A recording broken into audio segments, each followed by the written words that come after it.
Hello, today I'm going to show you a mean reversion strategy. The strategy is designed to buy at market extremes based on the idea that the price will eventually return to its normal level.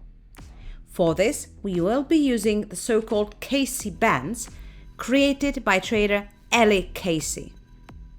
Let me explain the difference between these bands. Bollinger Bands are based on the moving average of the close price with a standard deviation added and subtracted. You can see the upper and lower bands here.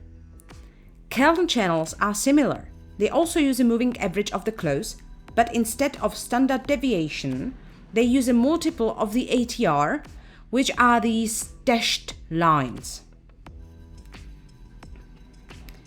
Casey bands are different. They calculate a moving average from the high prices and the low prices. The green line represents the highs and the red line represents the lows.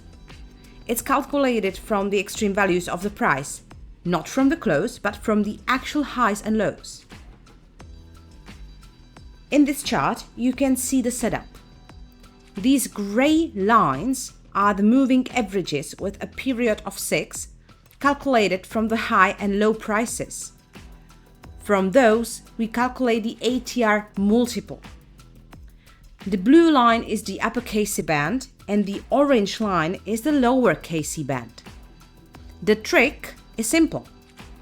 If the price closes below this red or orange lower line, we place a buy order, speculating that the price will return to that green upper line.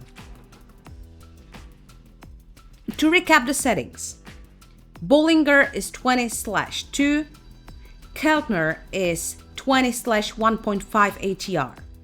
But our Casey bands use two lines, green and red, based on a period 6 moving average of highs and lows with a 1.25 ATR multiplier. Now let's click through it. In StrategyQuant, we will start a new stock picker strategy. First, we have to set up our data. We start with the Dow Jones because it has fewer stocks, which makes the testing faster. We set the range from 1990 to the end of 2015. This will be our in-sample data. We will use a fixed amount for money management so we can see each trade with the same dollar value. For the execution, we use the market price at close. So, we set the entry trigger to on-bar close and the exit trigger also to on-bar close. Now, for the first condition. When the close drops below that orange line, we buy. Meaning, the formula goes close 0 is lower than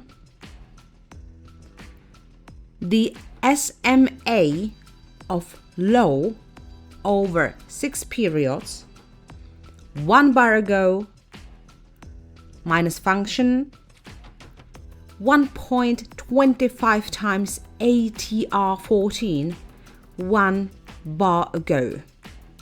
The whole formula is rather complicated, so please be careful while setting it.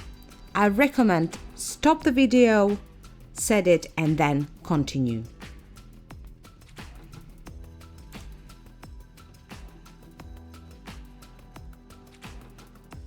We buy at market and set a basic stop loss of 20%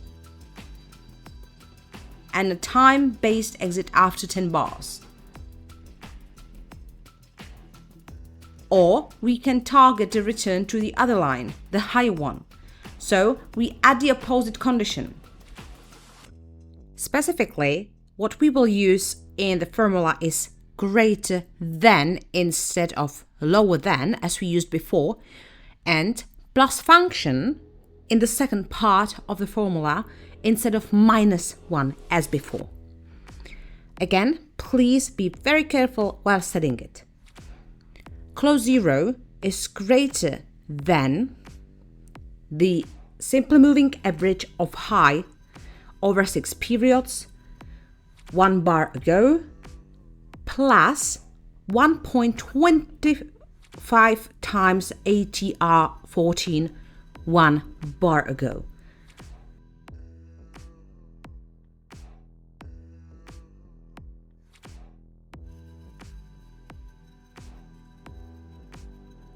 For the position score, we limit it to 5 stocks. We want to sort them by how big the gap is between the high line and the current close. This being said, the formula looks like this. Position score equals the simple moving average of high over 6 periods 1 bar ago minus close 0. It's simple like this. Now let's run the backtest. And here are the first results for Dow Jones.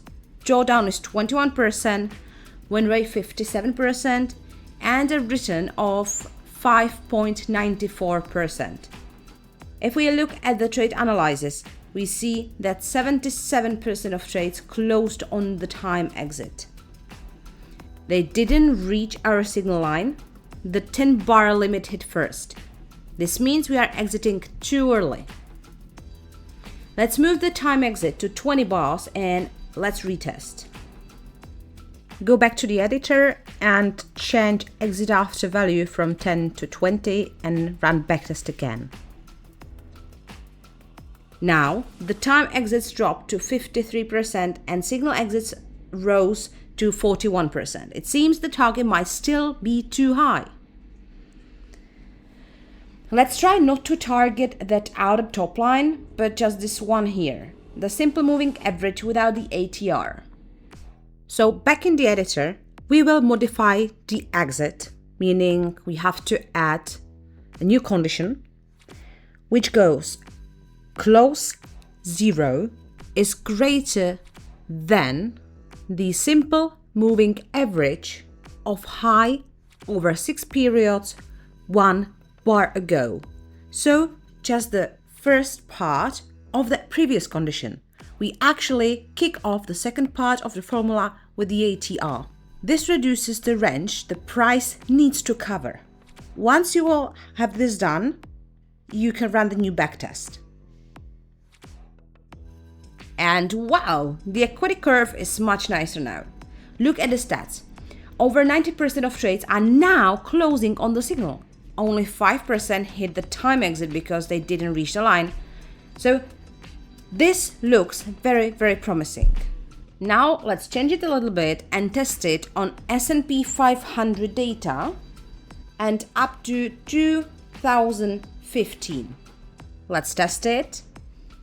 And you can see it works here too. Yearly average percentage return is 22% almost. Win rate 64, but the drawdown is a bit higher at 33%. So let's try a simple trend filter. We only buy if the close is greater than the 200-day moving average. Let's set it, and then we will run the test again. And the return is a bit lower, but the win rate is higher and the drawdown improved by 4%. It's not bad. Now, let's do a full auto-sample test. We have to reset the data from 1970 all the way to today in the year 2026.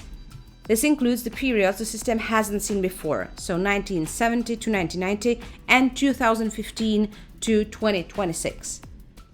And let's run the backtest again. Look at that. 4% return, 66% win rate, and the drawdown dropped to 14%. A Sharpe ratio of 1.06 is a great result for such a strategy. So this was the Casey mean reversion strategy. You can optimize the periods or the ATR multipliers yourself, But even with Alice's original settings, the strategy is very solid. And that's it for today. Thank you for your attention, and if you like this video, don't forget to hit like and follow. Goodbye.